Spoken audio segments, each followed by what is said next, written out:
Hello, നിങ്ങൾക്ക് എല്ലാവർക്കും Shiny Xavier YouTube പേജിലേക്ക് ഒത്തിരി സ്നേഹത്തോടെ വീണ്ടും സ്വാഗതം.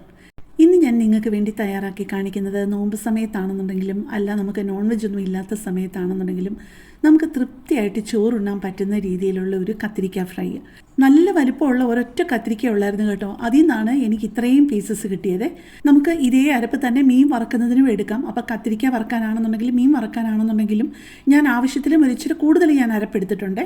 ഇപ്പം ഞാൻ അതിലോട്ട് എടുത്തിരിക്കുന്നത് 2.5 ടേബിൾ സ്പൂൺ ലെവലായിട്ട് കാശ്മീരി ചില്ലി പൗഡറും 1/4 ടീസ്പൂൺ ലെവലായിട്ട് മഞ്ഞൾപ്പൊടിയും 1/2 ടീസ്പൂൺ ലെവലായിട്ട് ഉപ്പുപൊടിയും 1/2 ടീസ്പൂൺ ലെവലായിട്ട് ഗരം മസാലയും 1/2 ടീസ്പൂൺ ജിഞ്ചർ പേസ്റ്റും 1/2 ടീസ്പൂൺ ഗാർലിക് പേസ്റ്റുമാണ് വേണ്ടത് കേട്ടോ. പിന്നെ ഞാനൊരു 3-4 കൊച്ചുള്ളി, ഒരുമാതിരി സാമാന്യം വലിപ്പമുള്ള കൊച്ചുള്ളിയും കൂടി എടുത്തിട്ട് നന്നായിട്ടൊന്ന് പേസ്റ്റ് പോലെ ഒന്ന് ചതച്ചെടുത്തുകൊണ്ട് വന്നിട്ടുണ്ട്. ഇനിയിപ്പോൾ അതിലോട്ട് ചേർക്കുന്നത് ഒരു 1.5 ടേബിൾ സ്പൂൺ കോൺഫ്ലോറും കൂടിയാണ്. നിങ്ങളുടെ കയ്യിൽ കോൺഫ്ലോർ ഇല്ല എന്നുണ്ടെന്നുണ്ടെങ്കിൽ 1.5 ടേബിൾ സ്പൂൺ അരിപ്പൊടി ചേർത്താലും മതിയേ. ഇത് ഞാൻ ഓരോ പ്രാവശ്യവും ഓരോ രീതിയിലാണ് തയ്യാറാക്കുന്നത് കേട്ടോ. ഇപ്പം ഞാൻ 1 ടേബിൾ സ്പൂൺ വെള്ളം ഒഴിച്ചിട്ടുണ്ട്. നിങ്ങൾക്കറിയാമല്ലോ മീനിനെ അരപ്പരയ്ക്കുന്നത് ഏത് പരുവത്തിലാണെന്നറിയാമല്ലോ. ഒരുപാടങ്ങ് ലൂസായി പോലെ ഒരുപാടങ്ങ് കട്ടിയാവുകയും ചെയ്യില്ല. ഞാൻ ഇതിന് മൊത്തം എടുത്തത് 3 ടേബിൾ സ്പൂൺ വെള്ളമേ ഞാൻ എടുത്തിട്ടുള്ളൂ കേട്ടോ. ഓരോ പ്രാവശ്യം എനിക്ക് കൂടുതൽ നല്ലതാവുമെന്ന് തോന്നുന്ന എന്തെങ്കിലുമൊക്കെ ഒന്ന് ആഡ് ചെയ്യും. ഇപ്രാവശ്യം ഞാനങ്ങനെ ഒരു സാധനം ആഡ് ചെയ്തിട്ടുണ്ട്, പക്ഷേ ഇത് ഞാൻ മറന്നുപോയതാണ് കേട്ടോ. ഇപ്പം ചേർത്തത് കുരുമുളക് പൊടിയാണ്. 1/2 ടീസ്പൂൺ ലെവലായിട്ട് ചെറിയ തരിയുള്ള കുരുമുളക് പൊടി ചേർത്തു. അത് കഴിഞ്ഞ് കഴിഞ്ഞപ്പോൾ പിന്നെ എനിക്ക് കുറച്ചുകൂടെ നല്ലതായിരിക്കുമെന്ന് തോന്നി കുറച്ച് കറിവേപ്പില അതിനോട് നന്നായിട്ടൊന്ന് ചതച്ചിട്ടു. കാരണം ബാക്കിയെല്ലാം ഞാൻ പേസ്റ്റായിട്ടല്ലേ ചേർത്തത്. ഉള്ളി ചതച്ചിട്ടു, കൊച്ചുള്ളി ചതച്ചിട്ടു. അപ്പോൾ ഒരു തണ്ട് കറിവേപ്പിലയും കൂടെ നന്നായിട്ടൊന്ന് ചതച്ചിട്ടു. ഇപ്രാവശ്യം എനിക്ക് ആഡ് ചെയ്യാൻ തോന്നിയത് കുറച്ച് പഞ്ചസാരയാണ്. അങ്ങനെ ഞാനൊരു 1/4 ടീസ്പൂൺ നിറച്ച് പഞ്ചസാര ഇട്ടു. ലെവലായിട്ടല്ല, ഒരിച്ചിരി നിറച്ച് തന്നെ 1/4 ടീസ്പൂൺ പഞ്ചസാരയും കൂടി ഇട്ടു. കാരണം ബാക്കിയെല്ലാം പിന്നെ നാരങ്ങാ നീരും ഇട്ടിട്ടുണ്ട്. നാരങ്ങാ നീര് ഒരു ടീസ്പൂൺ ഒഴിച്ചിട്ടുണ്ട്.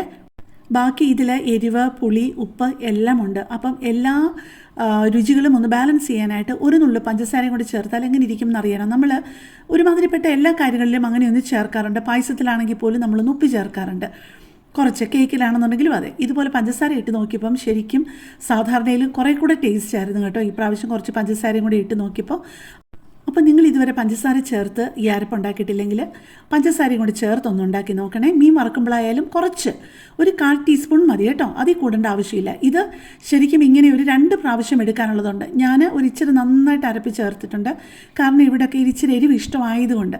പക്ഷേ നിങ്ങൾക്ക് എരിവ് ഇത്രയും വേണ്ടെന്നുണ്ടെന്നുണ്ടെങ്കിൽ, നല്ല ഭയങ്കരമായിട്ട് എരിവ് വേണ്ടെങ്കിൽ, കൊച്ചുകുട്ടികളുമൊക്കെ കഴിക്കാനുള്ളതാണെന്നുണ്ടെങ്കിൽ ഇത്രയും അരപ്പ് അതിനകത്ത് ചേർക്കരുത് കേട്ടോ. കുറച്ചുകൂടെ മയമായിട്ടൊന്ന് പുരട്ടി കൊടുത്തിട്ട് പിന്നെ അതൊരു സൈഡ് ഒരു 3/4 മൂപ്പാകുമ്പോഴത്തേക്ക് അതിനകത്തോട്ട് കുറച്ച് കറിവേപ്പിലയും കൂടി ഇട്ട് കൊടുത്തു കഴിഞ്ഞാൽ കുറേ കൂടെ ടേസ്റ്റാണ് കേട്ടോ. ആ വറക്കുന്നതിൻ്റെ ടേസ്റ്റ് മാത്രമല്ല, ആ കറിവേപ്പില തന്നെ എടുത്ത് കഴിക്കാനായിട്ട് നല്ല രുചിയാണ്. അതുപോലെ നിങ്ങൾ വലിയ ഫ്ലെയിമിലിട്ട് പെട്ടെന്ന് അങ്ങ് മൂപ്പിച്ചെടുക്കരുത് കേട്ടോ. ചെറിയ ഫ്ലെയിമിലും മീഡിയം ഫ്ലെയിമിലുമായിട്ട് ഇട്ടിട്ട് വേണം ഇത് ഫ്രൈ ചെയ്തെടുക്കാനായിട്ട്. അല്ലെങ്കിൽ പെട്ടെന്ന് അപ്പുറം ഇപ്പുറം അങ്ങ് കരിഞ്ഞു പോകും. പ്രത്യേകിച്ച് അരപ്പും കൂടെ പുരട്ടിയിരിക്കുന്നതുകൊണ്ട് അരപ്പൊക്കെ അങ്ങ് കരിയും. പക്ഷേ നമ്മുടെ കത്തിരിക്ക അത് ഉള്ളൊന്നും വേവത്തുമില്ല. അപ്പോൾ അതിൻ്റെ ആ ഒരു കറക്റ്റ് ടേസ്റ്റ് കിട്ടത്തില്ല. ശരിക്കും ഒരിച്ചിരി തൈരോ മോരോ ഉണ്ടെന്നുണ്ടെന്നുണ്ടെങ്കിൽ അതിൻ്റെ കൂട്ടത്തിൽ ഇത് മാത്രം മതി കേട്ടോ. നിങ്ങൾ എപ്പോഴും ഓർക്കുന്നുണ്ടായിരിക്കും ഞാൻ എപ്പോഴും എന്താ ഈ തൈരിൻ്റെയും മോരിൻ്റെയും കാര്യം പറയുന്നതെന്ന്.